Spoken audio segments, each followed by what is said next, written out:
एक झूठे इतिहास ने बनाया सिकंदर को महान, महाराजा पोरस को नहीं हरा पाया था सिकंदर। आज तक आपने यही पढ़ा होगा कि जो जीता वही सिकंदर, लेकिन असलियत में जो जीता वो पोरस होना चाहिए था।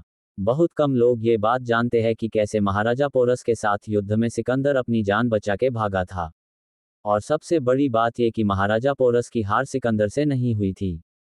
पोरस की हार को गलत तरीके से दिखाने का काम कुछ इतिहासकारों ने किया है।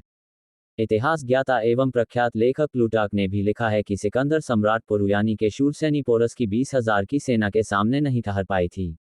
असल में तो महाराजा पोरस की सेना ने सिकंदर की सेना को बुरी तरह मार गिराया था।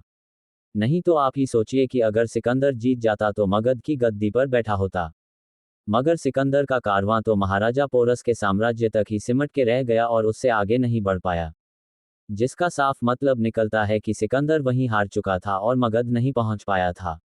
इसका उल्लेख व्यथित जम्मू कश्मीर नामक किताब में भी किया गया है।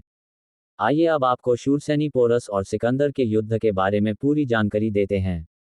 भारत में सिंध पंजाब सहित एक बहुत बड़े भूभाग के स्वामी महाराजा पोरस थे।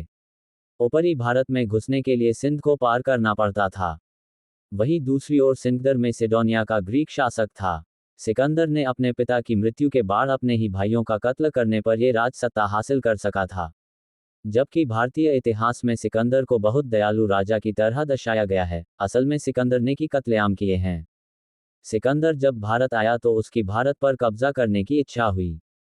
महाराजा पोरस के बारे में सुनने के बाद सिकंदर ने शूरसैनी पोरस को अपने साथ शामिल होने प्रस्ताव दिया, परंतु अपनी धरती मां के प्यार से सराबोर महाराजा पोरस ने सिकंदर के इस प्रस्ताव को ठुकरा दिया। फिर तय हुआ कि युद्ध होगा और जिसकी जीत होगी वही इतिहास लिखेगा। सिकंदर अच्छी तरह जानता था कि भारत पर कब्जा करने के लिए शूरसैनी महाराजा पोरस को हराना बहुत जरूरी है। झेलम नदी को पार कर सिकंदर की सेना ने पोरस की सेना पर हमला बोल दिया और तब सिकंदर इस बात से अनजान था कि झेलम की नदी पार करना उसकी सबसे बड़ी गलती साबित होगी। सिकंदर की सेना के झेलम नदी पार करते ही नदी में बाढ़ आ गई।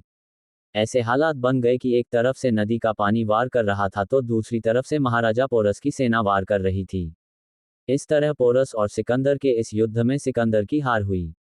मगर कुछ इतिहासकारों के अनुसार उस युद्ध में सिकंदर के साथ उसकी पत्नी भी उसके साथ थी। जब उसे लगा कि महाराजा पोरस सैनी को हराना बहुत कठिन हो रहा है तो सिकंदर को बचने के लिए उसने महाराजा पोरस को राखी बांध दी थी। इसी कारण पोरस ने सिकंदर को नहीं मारा। सिकंदर और महाराजा पोरस के बीच बहुत भयंकर युद्ध हुआ था और सिकंदर की सेना महाराजा पोरस से काफी घबरा गई थी और वहां से लौट गई है। तो यह है असल इतिहास जो यूरोपीय यूनानी लिखना भूल गए, और जब आप ध्यानपूर्वक इसे खोजने का प्रयास करोगे तो आपको यहाँ लिखा हुआ इतिहास प्रमाण सहित किताबों में मिल जाएगा। इस वीडियो को ज़्यादा से ज़्यादा शेयर करें ताकि विदेशी षड्यंत्रकारियों का षड्यंत्र कामयाब ना हो पाए और भारतीय अपने इतिहास पर गर्व कर सकें।